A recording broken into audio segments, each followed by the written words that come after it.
Eh bien, bonjour, Annie Milon, comédienne, qui fait du doublage, sinon je ne serais pas là, qui double entre autres dans les plus récentes Taraji Henson, la folle dingue de Empire, voilà, pour ceux qui ne feraient pas le lien, qui a doublé d'autres. En fait, j'ai un problème avec les noms. Donc, pareil pour mes comédiennes, bon, évidemment, il y en a plein. Une phrase, il y en a une que j'aime bien, mais qui est un peu prétentieuse, mais que j'aime beaucoup, qui dit que il vaut mieux l'homme, il n'est pas utile pour l'homme de faire le tour du monde s'il n'a pas fait le tour de lui-même. Voilà. Et c'est un peu l'histoire de ma vie. Et bienvenue sur clap.ch. C'est ça? Ok. Merci de l'avoir dit avant moi.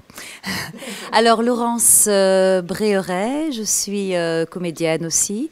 Je suis la voix notamment de Helena Bonham Carter, l'ex-femme de Tim Burton. Bon, après, je ne connais pas toute sa vie, hein, mais l'ex-femme maintenant, Helena Bonham Carter. Dans La Reine Rouge notamment, mais depuis Charlie la chocolaterie sur tous ses films. Je suis la voix de la reine Cersei dans Game of Thrones. Alors l'accent, faut pas chercher. Game of Thrones. Sinon, Morena Baccarin, qui est dans Homeland notamment, puis dans d'autres séries. Et Tilda Swinton, dans pas mal de films. Je ne suis pas la seule à la doubler, Tilda Swinton, voilà. Entre autres. Voilà, je ne connais pas non plus toutes les comédiennes que je double. S'il y a une phrase que je peux dire, c'est qu'on lui coupe la tête. Parce que ça, c'est important, qu'on lui coupe la tête. Qu'on lui coupe la tête. Et sinon, bienvenue sur clap.ch.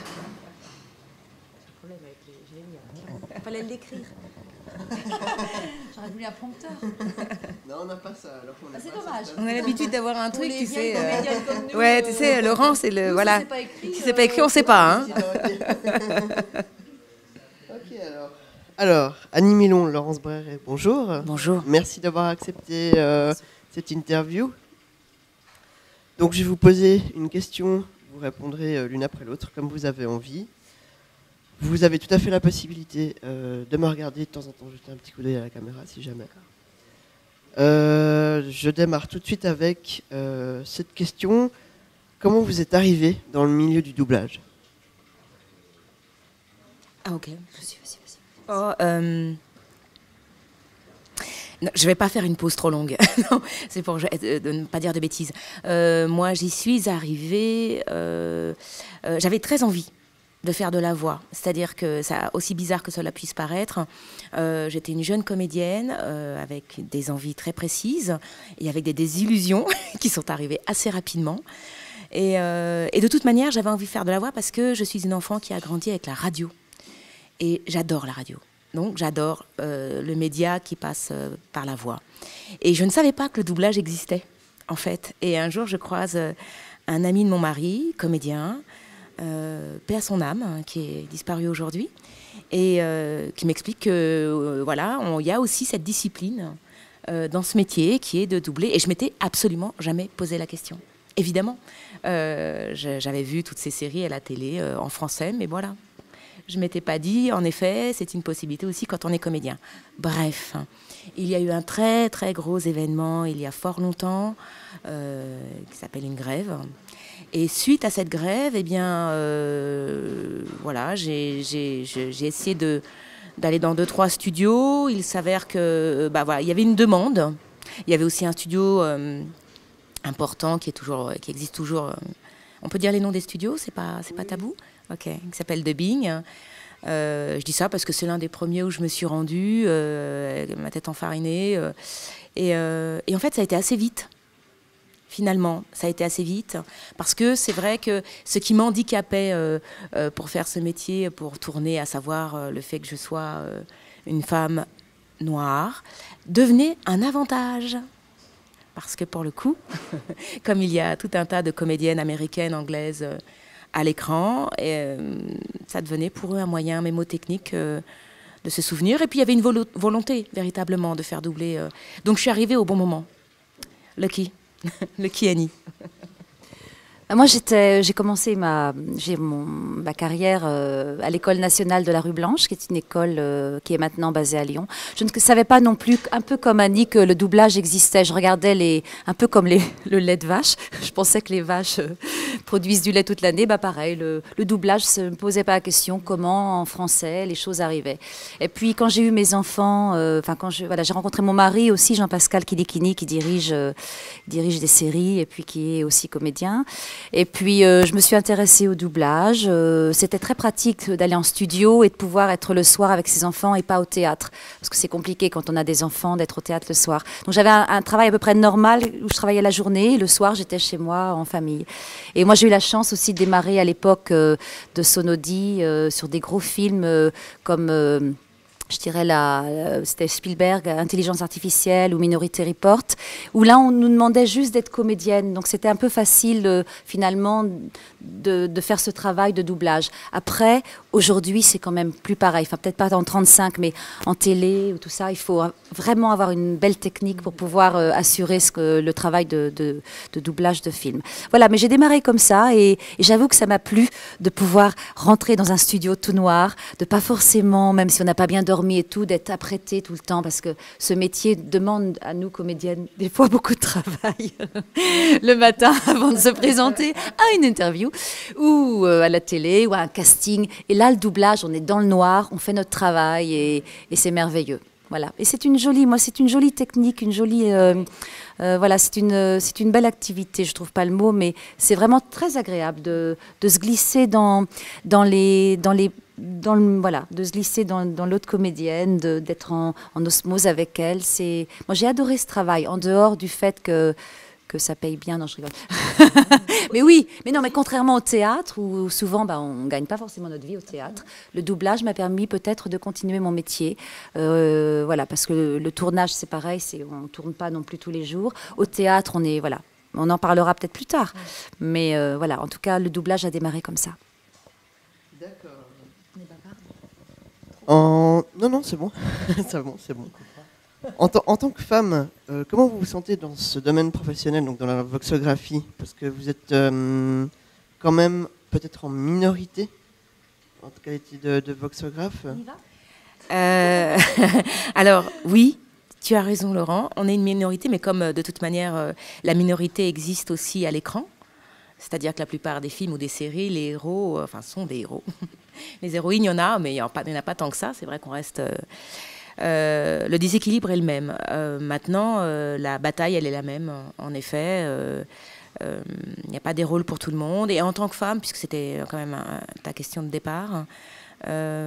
moi, je me sens, pour le coup, moi, je me suis sentie valorisée parce que c'est toujours le même problème qu'évoquait tout à l'heure Laurence, c'est que on ne change pas un monde qui est celui qu'il est, à savoir qu'on est toujours censé, en tant que femme, être et présentable et séductrice et dans une certaine norme. Et c'est vrai que le doublage, pour le coup... il n'y a plus ça, il n'y a plus que ton travail qui compte, éventuellement la qualité de ta voix, après ça reste subjectif, évidemment. Mais moi aussi, j'ai trouvé ça extrêmement reposant, valorisant, parce que tu es demandé pour ta qualité de travail, puisque pour le coup, ton physique, à ce moment-là, n'est plus tout à fait une valeur intéressante. Et c'est assez marrant. Et d'ailleurs, en parlant de ça, moi, je me faisais souvent la réflexion de la joie que ça pouvait être pour moi de doubler une femme que je n'aurais pas pu jouer de toute manière devant une caméra. Parce qu'il fallait à ce moment-là avoir 30 kilos de plus, par exemple, tu vois, et que je ne les avais pas. Mais qu'en même temps, mon travail de voix et de comédienne permettait d'entrer dans ce personnage et de lui donner vie aussi.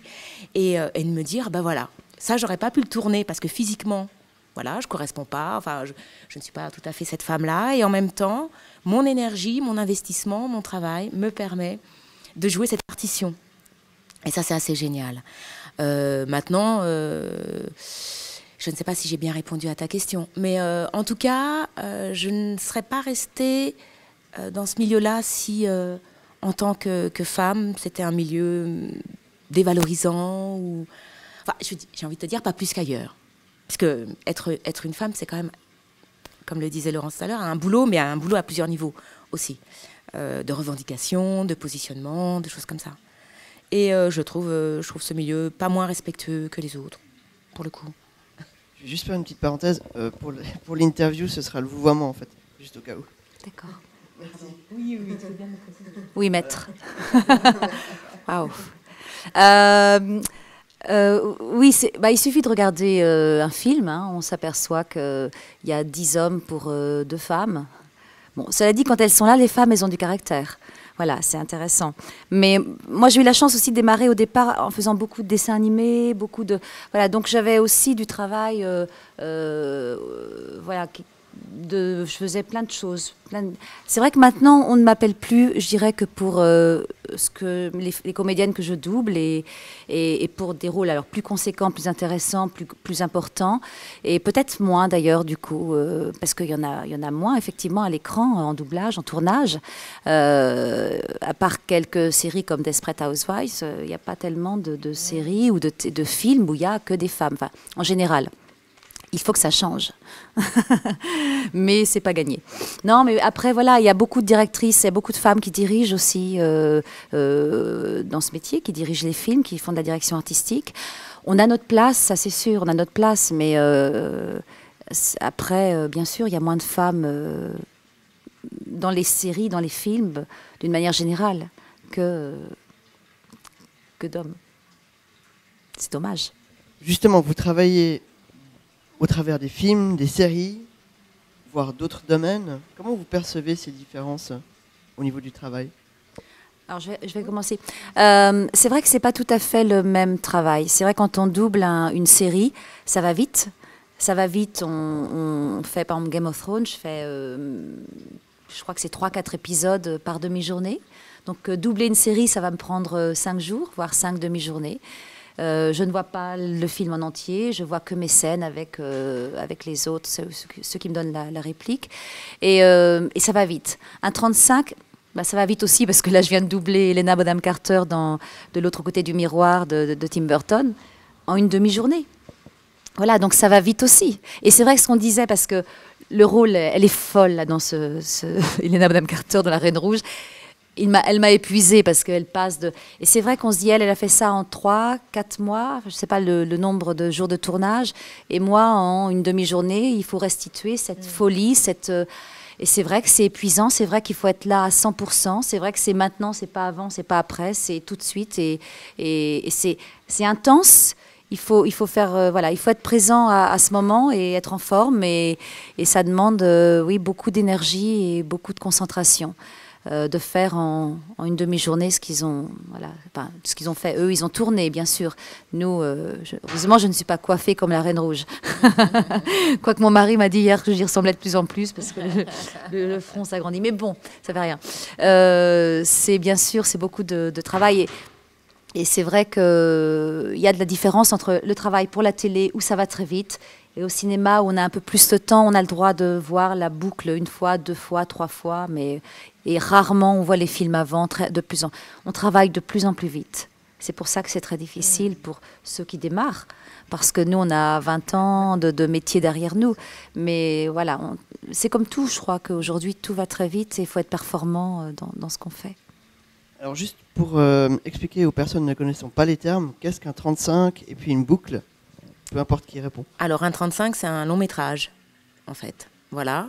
Donc la différence de la série, qui est un format télé. Et la boucle, c'est un découpage voilà, mis en place il y a fort longtemps et pas par moi. Donc je ne saurais pas expliquer le pourquoi du comment.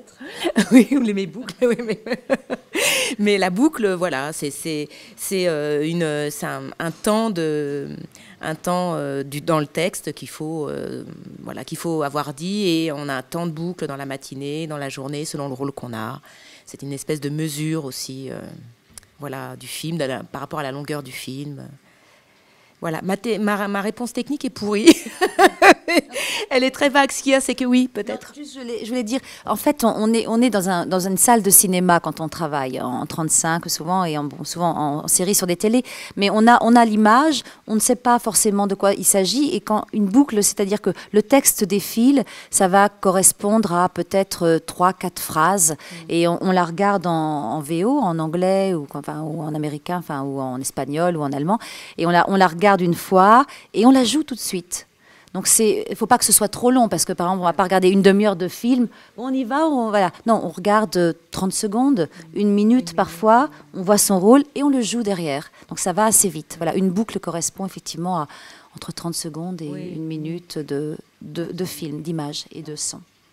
Et donc pour répondre à votre question, Laurent, oui, la différence entre... Non, j'ai pas grand-chose à ajouter par rapport à ce qu'a dit Laurence. Oui, c'est vrai que moi, je suis épouvantée par le contexte dans lequel arrivent les jeunes comédiens, les jeunes ou les moins jeunes d'ailleurs, mais qui commencent en tout cas le doublage aujourd'hui. Parce qu'on avait vraiment le temps, me semble-t-il, il y a 20 ans, on pouvait apprendre, et apprendre avec qualité. Parce qu'on avait le temps, la notion de temps qui n'est plus là du tout aujourd'hui, où on doit tout faire pour avant-hier en fait. Donc ça met une pression et ça oblige à être efficace tout de suite, ce qui n'est pas toujours possible, et ça demande en effet une grande concentration. Et j'appuie ce qu'a dit Laurence également quand elle dit que c'est extrêmement fatigant. C'est-à-dire qu'on a des journées très chargées et en même temps, il s'agit de restituer un travail de qualité, parce que je crois qu'en France, on est réputé pour la qualité de notre doublage et pour entendre certaines choses. Je suis tout à fait d'accord. Il y a une exigence, mais une exigence qui rentre dans un laps de temps qui est devenu extrêmement court. Maintenant, la différence entre travailler sur un 35, une série ou même un jeu, parce qu'on en fait, moi j'en fais aussi, voilà, ou même un documentaire, tout ça c'est des façons de travailler différentes qui font appel à pas des techniques, mais en tout cas un savoir-faire. Et ce qui rend vraiment ce travail de voix en même temps vachement intéressant. Moi, ça fait 20 ans et franchement, je m'éclate, quoi, encore.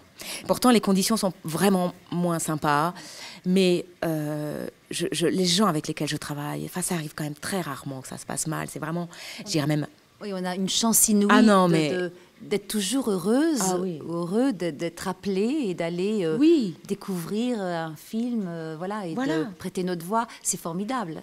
Et de travailler vraiment sur des projets aussi divers que... je travaille aussi sur Game of Thrones, mais que ce soit les longs métrages, ou tout à l'heure, je vais aller faire un jeu. Hier, j'ai fait un dessin animé. Enfin... Quelle joie, quoi. Et c'est vrai que pour le coup, n'étant pas Catherine Deneuve, je n'enquille pas les longs métrages qui me permettent de découvrir d'autres... Voilà, donc, et même ça, à la limite, ça ne permettrait pas autant de diversité, voyez-vous. Donc, le dessin animé, moi, je m'éclate. Tu parles de dessin animé, j'en fais.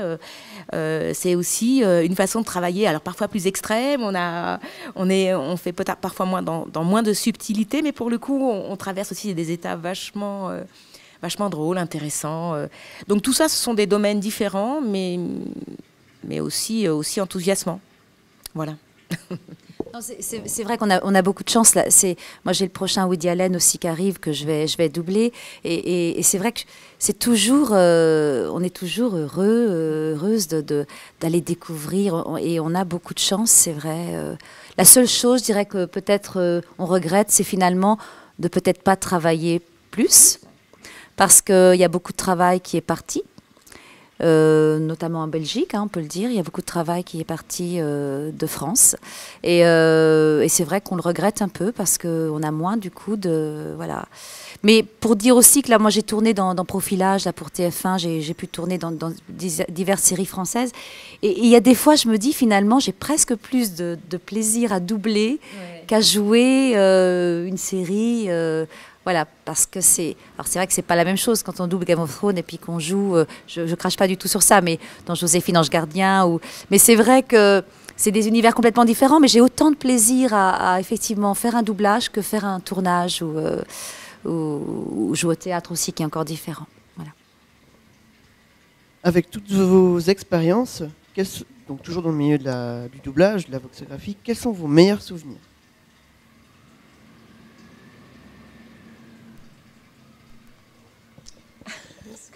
Alors là, quels sont mes meilleurs souvenirs en doublage? C'est ça.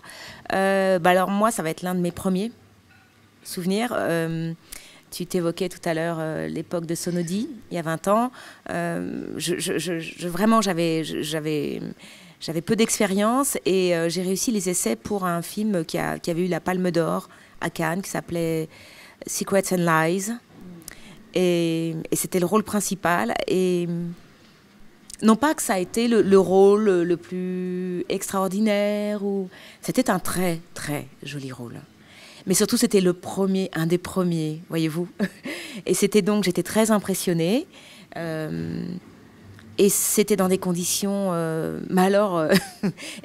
vraiment très, très agréables, avec beaucoup de temps, beaucoup de volonté de restituer ce qui avait été fait par ces formidables comédiens anglais.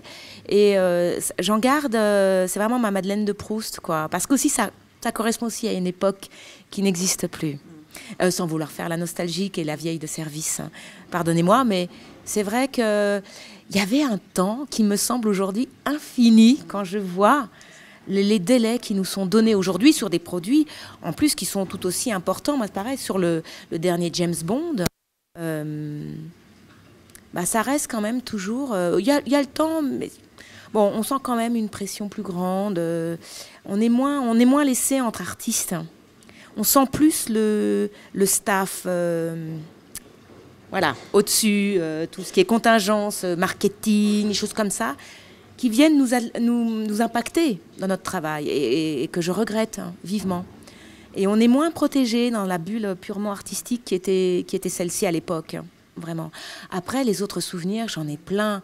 Mais même récemment, là, sur Empire, où je double ce personnage complètement foldingote, qui est épuisante, mais qui vraiment procure des joies, de grandes satisfactions, parce que c'est les montagnes russes et que c'est peu donné dans notre parcours de croiser des personnages aussi extrêmes. Et voilà, et puis parfois même les gens qui interpellent, c'est marrant à dire, mais il y a des gens qui vous interpellent par rapport à votre travail de voix, aussi étonnant que ça puisse être, alors qu'on est des personnages de l'ombre à ce moment-là.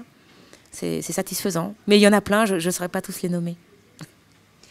Il y a effectivement moi j'ai plusieurs souvenirs aussi, des belles osmoses, des belles rencontres avec des comédiennes sur des films. Moi j'avais fait pour Arte, c'était Tim Burton, Elizabeth Taylor, et j'avais doublé donc Elizabeth Taylor, enfin c'était Helena Bonham Carter qui jouait Elizabeth Taylor, et c'était très intense avec le comédien avec qui j'ai fait ça, parce que c'était un couple mythique et que ça a été très intense pendant 3 jours là, de doublage de cette histoire d'amour, cette histoire, et des fois on n'en sort pas tout à fait indemne, effectivement.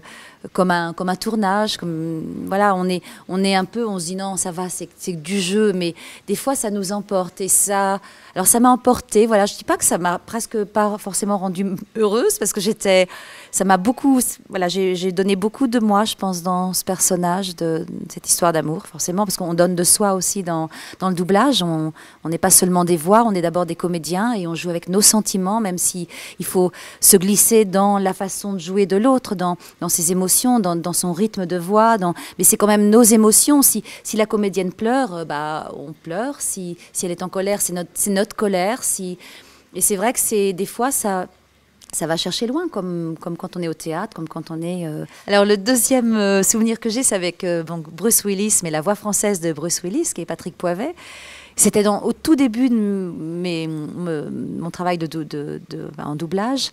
Et là, alors il doublait pas Bruce Willis en plus, c'était Alec Baldwin, et j'avais vraiment l'impression d'être avec Bruce Willis, quoi. C'était très bizarre. Donc voilà, j'ai adoré ce moment, parce que j'ai passé une journée avec Bruce Willis dans le noir, dans le noir, il s'est rien passé, hein.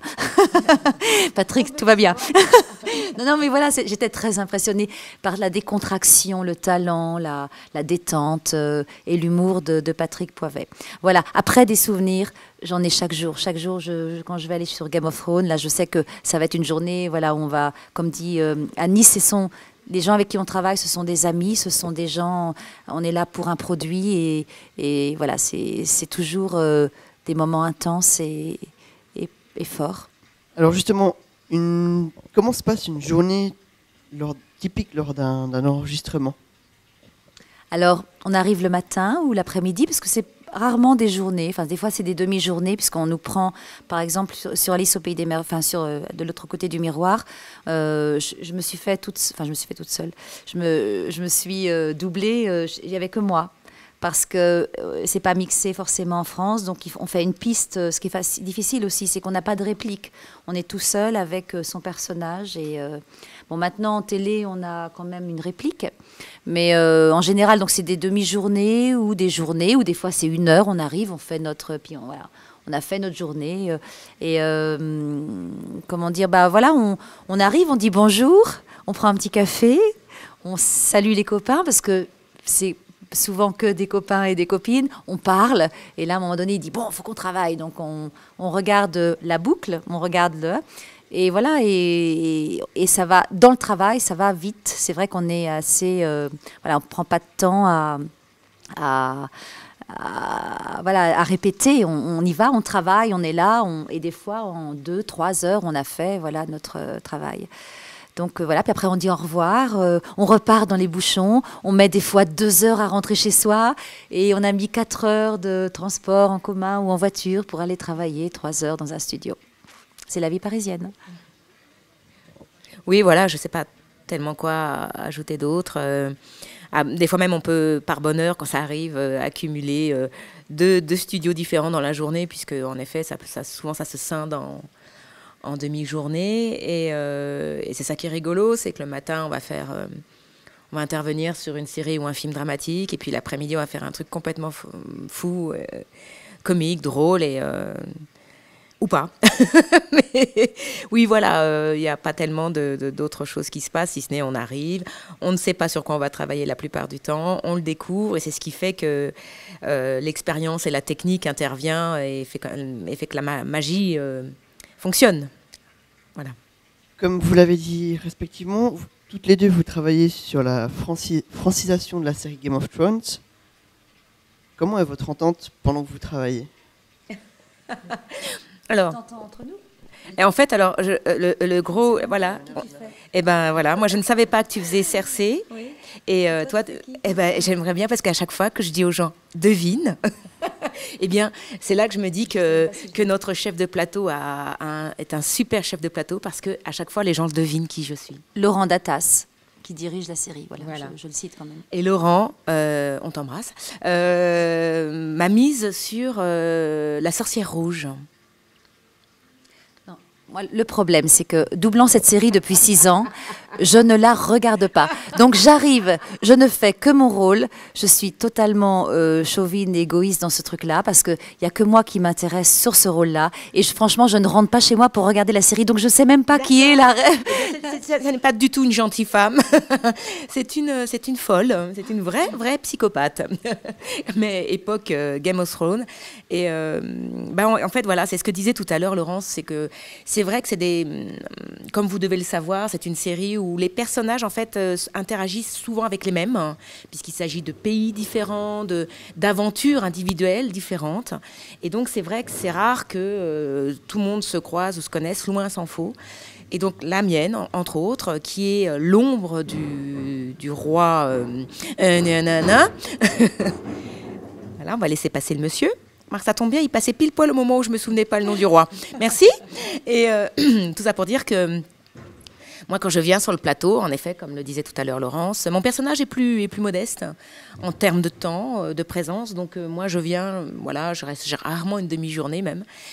Et je suis toujours avec les 2-3 mêmes comédiens. Et ça se passe super bien. J'adore ce personnage. J'adore, et surtout j'adore le travail que font ces comédiens-là, parce que tout d'un coup, on travaille beaucoup sur des séries contemporaines, avec un parler très naturaliste, avec ce qu'on appelle nous les élisions, c'est-à-dire ce que je suis en train de faire là maintenant, à savoir en train de manger la moitié des mots. Et là, pour le coup, on est dans un jeu beaucoup plus shakespearien, beaucoup plus classique. Ça oblige à interpréter et à jouer autrement, et c'est un pur bonheur. J'adore ça. Oui, vous demandiez pardon, comment se passaient les relations entre comédiens, entre acteurs, entre comédiens, entre doubleurs. Entre à nous. la base, entre vous deux, mais vu que vous ne vous côtoyez pas, même par hasard. Alors voilà, nous, avec Annie, non, mais avec mon fils, par exemple, qui jouait le roi, qui c'est Thomas Sagols, on s'adore. En dehors de ça, après, celui qui fait mon père, Philippe Catoire, on s'aime beaucoup. Mais quand on se retrouve à la barre, c'est vrai que on essaye de développer des sentiments qui ne sont pas très forcément agréables parce qu'on se met dans ce personnage. Comme dit Annie, c'est vrai que ce sont des personnages un peu shakespeariens. Donc on est obligé vraiment de travailler la pensée, de travailler l'intérieur pour pas que ce soit que des mots, que ce soit vraiment... voilà, il y a vraiment un travail, je dirais, justement de comédien à faire avant de donner, de dire, parce qu'ils peuvent se dire tu as une robe ravissante avec derrière des tas de pensées terribles. Voilà, la prochaine fois que je te crois, je mets un coup de poignard dans le, voilà. Il y a tout ça derrière, donc ça, il y a un vrai travail de concentration et d'intériorisation parce que effectivement ils sont, c'est ce qui est intéressant pour nous comédiens aussi à jouer. Mais donc du coup voilà, on travaille, on s'entend bien, mais c'est vrai que dans la concentration et dans le travail au micro, derrière la barre, on est juste un peu... voilà, moi je sais qu'il y a des comédiennes avec qui je travaille. J'essaye de pas trop déconner avec elles avant parce qu'il faut travailler vraiment sur ces relations. Et si on veut que ça s'entende un petit peu à l'image, si on veut que ça passe le micro et que ça rentre dans l'image et qu'il n'y ait pas seulement un truc un peu plat comme ça, il faut vraiment, je pense, travailler cette pensée et pour qu'il y ait toutes les nuances qu'ils ont en anglais. Plusieurs séquences, en fait, au fur et à mesure des saisons, sont parfois choquantes, d'une manière ou d'une autre, donc de la violence, certaines scènes d'amour aussi. À vos yeux, à titre personnel, donc, qu'est-ce que vous Moi, en personnellement, pensez pour les deux, en fait. Je sais pas, effectivement, Cersei couche avec son frère. Je ne vais pas lui dire que c'est bien. C'est un rôle. C'est un rôle. Alors c'est vrai, je vais vous dire une petite anecdote, c'est vrai que quand on fait des scènes, enfin moi personnellement, quand je double une comédienne qui pleure, qui hurle, enfin des trucs très très intenses, j'essaye toujours de me mettre dans la situation en tant que comédienne de ça. Donc des fois je pleure tellement derrière la barre que je vois plus les mots.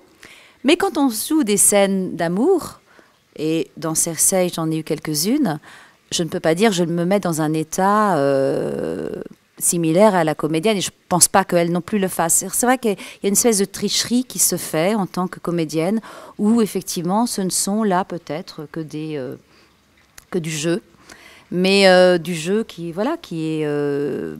on fait semblant, effectivement, et on le fait, on rigole après, on rigole avant, voilà. Il y a pas, effectivement, d'investissement, voilà, bien sûr. Mais il y a des scènes très, très hard dans, effectivement, Cersei et tout. Je pense que ça passe à l'image, ou en tout cas, dans ce qu'on en reste que, voilà, ça fait partie... Ça a coupé, c'est censuré.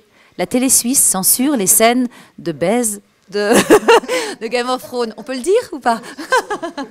Donc, nous étions en train de dire que sur les scènes d'amour, moi je n'appellerais pas forcément ça d'amour, mais de Game of Thrones, on va dire, voilà, l'amour a plusieurs formes. Dans Game of Thrones, elle a une forme un peu, je dirais, crue.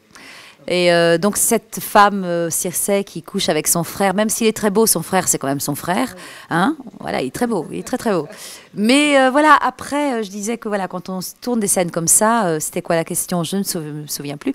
Mais interpellée, choquée par... Oui, voilà. Alors choquée, non. Non, choquée, on a tout fait, je pense, avec Annie, en doublage. On a tout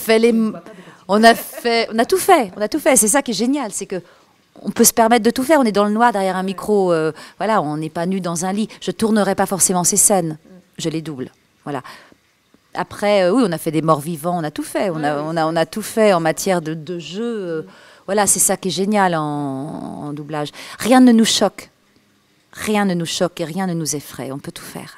Avec Annie, on peut tout faire. Qu'on se le dise. En doublage. En tournage, c'est une autre affaire. Voyez mon agent. Moi aussi, mon agent. Oui, enfin voilà, j'ai pas grand-chose à ajouter. C'est vrai que c'est distancié quand même comme travail. Et puis être choquée, oui, moi je le suis parce que j'ai un degré d'implication quand je regarde des histoires qui est assez enfantin. C'est vrai que même devant un dessin animé, si tout d'un coup le personnage explose, je sursaute. Voilà, faut le savoir. Donc je suis un peu parfois premier degré, donc je peux être choquée, comme le serait n'importe quel spectateur ou spectatrice. Et quant à mon personnage de Game of Thrones, puisque la question était liée à ça, c'est une manipulatrice, intrigante, sublime. Et en effet, maintenant que j'y réfléchis, c'est vrai que dans les derniers enregistrements, elle incite, elle pousse son roi à faire une chose absolument épouvantable. Je n'ose pas dire parce que je ne sais pas quels sont les degrés de diffusion chez les uns, voilà, mais qui, en effet, m'ont grandement heurté par la violence et l'aspect tout à fait inhumain que ça portait. Voilà, mais bon, après, je sors de studio et je passe déjà à autre chose. C'est sûr. C'est aussi pour cette raison que je ne regarde pas forcément la série. Nous, on regarde, donc on a les images à l'avance de nos personnages. Donc moi, je savais, c'est pareil, je ne vais pas dire non plus, parce que je ne sais pas où en est la diffusion, mais je savais ce qui lui arrivait quand elle traverse cette foule. J'en sais trop après pour redécouvrir la série avec un regard neuf. Donc c'est vrai que du coup je regarde d'autres séries qui sont beaucoup moins bien que Game of Thrones. Mais voilà, je la regarderai plus tard peut-être. Mais pareil, en VF, c'est terrible parce qu'on reconnaît toutes les voix. C'est tout ce. Dès que j'entends une VF, j'entends pas j'entends des voix, je vois des personnages enfin des personnages non, des acteurs, des amis, et du coup, je n'arrive pas à me concentrer sur le film. C'est voilà, c'est un peu dur.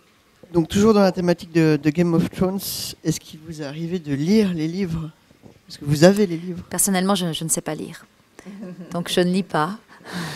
Non, moi, voilà, je ne vais pas te montrer ce que je lis, mais ça n'a rien à voir avec Game of Thrones. Voilà, c'est plutôt des livres un peu, je dirais pas scientifiques, mais voilà, qui sont un peu, pas des romans en fait. Et c'est vrai, quand on a la chance de faire ce métier, de travailler dans des studios, de doubler des films, de jouer des films, de jouer des pièces de théâtre.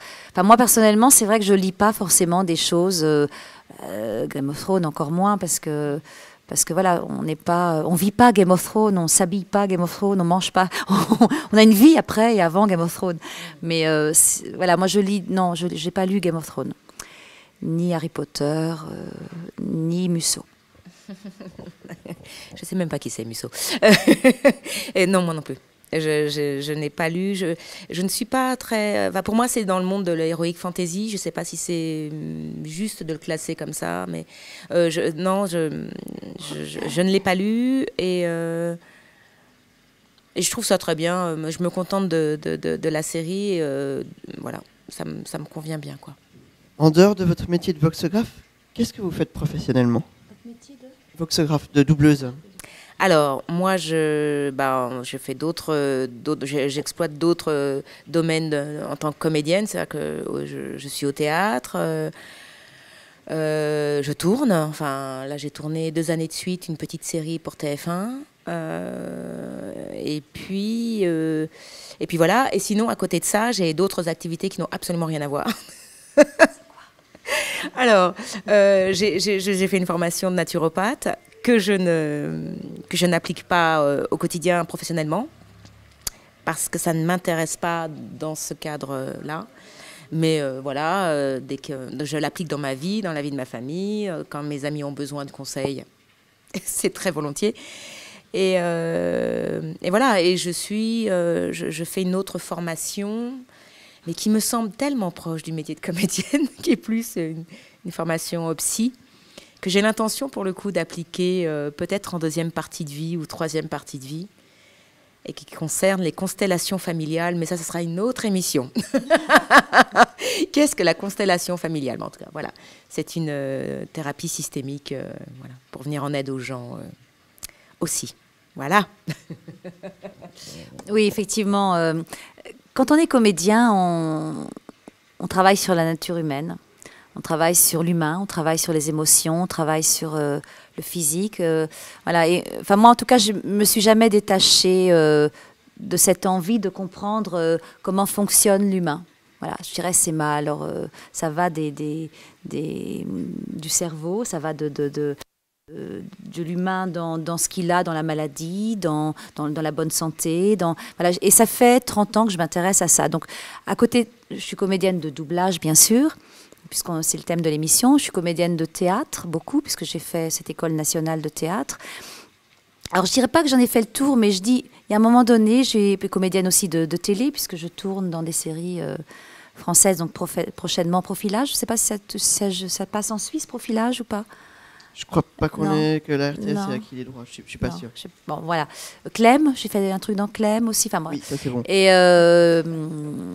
Joséphine Ange Gardien, non, ça passe oui, pas. On a aussi régulièrement Joséphine. Donc voilà, ça s'est passé il y a pas longtemps. Et puis Magellan, enfin voilà, des séries françaises dans lesquelles, voilà. Mais ça, on a du temps. En tant que voilà, donc c'est vrai que moi, ce temps, maintenant que mes enfants sont plus grands et qui sont, enfin, il y en a une qui est comédienne et l'autre qui est encore au lycée, mais j'ai voulu toujours, voilà, j'ai fait une formation d'ostéopathe énergétique pendant 4 années, mais à raison de voilà, un week-end par mois, je faisais ça. Là, j'ai une formation de sophrologue, je passe mon diplôme dans 15 jours. Alors, pareil, oui, même pas peur. Mais c'est vrai que ça sert aussi la comédienne, parce que j'ai trouvé une certaine légitimité en tant que comédienne aussi, en travaillant en sophrologie. Et c'est vrai que pour l'instant, je suis comédienne, je n'exerce pas, mais j'aime me former, j'aime travailler sur apprendre toujours, voilà, pas se contenter d'être, essayer de continuer à apprendre, voilà. Donc, tout est ouvert, tout est possible dans nos métiers, parce qu'on est intermittent du spectacle. Tout peut arriver demain, ou rien, mais tout peut arriver. Moi, je pense qu'au Annie, on est des gens assez positifs, je pense, et on pense que tout est encore possible dans ce monde. Comme dernière question, je vais enchaîner avec vous, Laurence, vu que vous avez le micro. Qu'est-ce que vous avez retenu du tournage le jour où tout a basculé? Non. J'en ai pas parlé de ça. Ça passe en Suisse, ça. Alors non, c'est les chaînes françaises comme RTL9 ou d'autres qui diffusent. En l'occurrence, on peut regarder. Je vais vous raconter une anecdote parce que dans notre vie alors je sais pas si c'est moi ou si c'est, on est très, je dirais pas, on est très à l'écoute des signes. Et le jour où tout a basculé, je vais vous raconter un peu comment se passe notre métier aussi. C'est-à-dire que ce jour-là, quand j'ai passé le casting du jour où tout a basculé, j'étais dans le Béarn, dans ma maison, voilà, dans le Béarn, et j'avais quand même 800 km à faire pour venir faire un doublage avec une directrice de plateau que je ne connaissais pas, que je voulais rencontrer. Donc j'ai fait 15 heures de train. Je suis remontée à Paris, j'ai fait ce petit truc qui m'a pris à peu près 1 heure parce que c'était vraiment un tout petit rôle. Et je me suis dit, voilà, je vais repartir, faire 7 heures de train. Je suis remontée. Et puis finalement, au moment où je remontais dans le train, on m'a appelé, France 2 m'a appelé, enfin un casting pour France 2, pour faire le juge dans le jour où tout a basculé. Et je me suis dit, donc j'avais 4 pages de texte à apprendre pour le lendemain. Et je me suis dit, petit signe, je remonte, je suis là, j'y vais, ok, demain, ok. J'imprime chez moi mes textes, parce que ça se passe comme ça, on ne nous envoie pas forcément. Donc j'imprime mes textes, j'avais de l'encre dans mon imprimante, j'imprime mes 4 pages de texte, je passe ma soirée à les apprendre. Et heureusement, aujourd'hui, j'apprends excessivement facilement par rapport à quand j'étais au lycée. Et j'apprends mes textes, ce rôle de juge. Je pense que vous parlez du juge, hein, pas les autres choses que j'ai faites. Et je vais manger le micro. Et donc, j'arrive à ce casting et je passe ce rôle de juge et j'ai le rôle. Et ça devait être un gros truc. Ça s'avère que ça n'a pas été un gros truc. J'ai tourné 1 mois et ça aurait dû partir pour plusieurs années. Voilà. Et les producteurs me choisissent et je fais ce rôle. Par hasard, parce que si j'avais été dans le Béarn, je ne serais peut-être pas forcément remontée pour un casting. Mais bon, là, il s'avère que je l'ai fait et ça s'est fait comme ça et c'était pour moi et je l'ai fait. Mais après, ça s'est arrêté parce que je crois que c'est le ministre de la Culture qui a décidé que voilà, ce genre d'émission. Enfin, il y a eu quelque chose, ça ne nous concerne pas. À un moment donné, ça se décide au niveau des productions, tout ça, et ça s'est arrêté. Et dommage, parce que moi, ce rôle de juge me plaisait. Encore une fois, le côté humain, le côté affaire.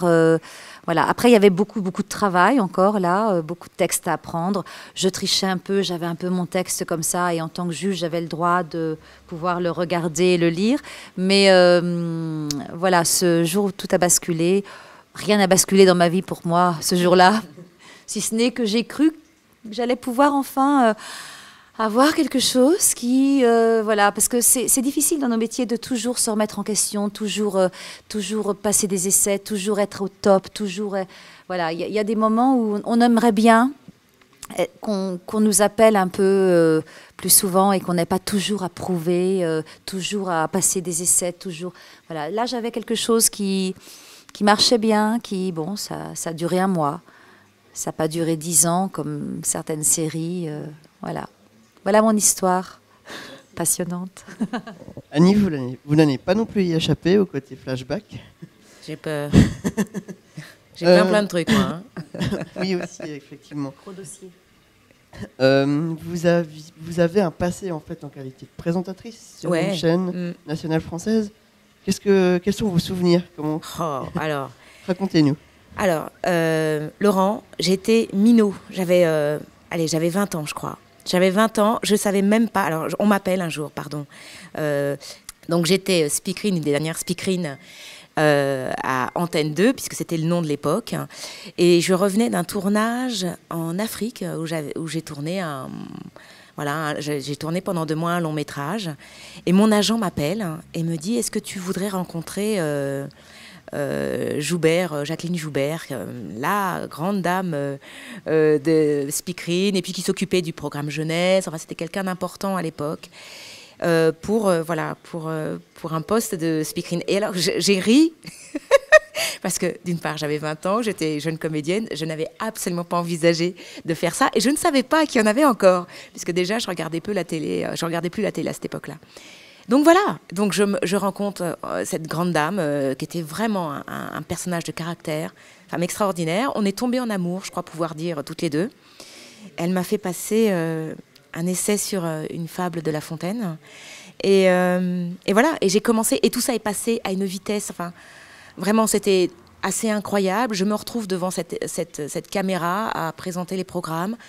Il faut savoir que Antenne 2 était la seule chaîne ayant des speakerines qui n'avaient pas de prompteur. C'est-à-dire que mes petites camarades sur les autres chaînes avaient un prompteur, donc elles arrivaient tranquilles après leur petit coiffage, maquillage. Et moi, j'avais des auteurs qui écrivaient les textes, parce que l'idée était de moderniser un peu la présentation des programmes. On était 4 à avoir été engagés, 4 jeunes gens. Et il y avait Olivier Mine, j'ai rencontré Olivier à l'époque. Et voilà, et ça a été une aventure d'1 année extrêmement formatrice.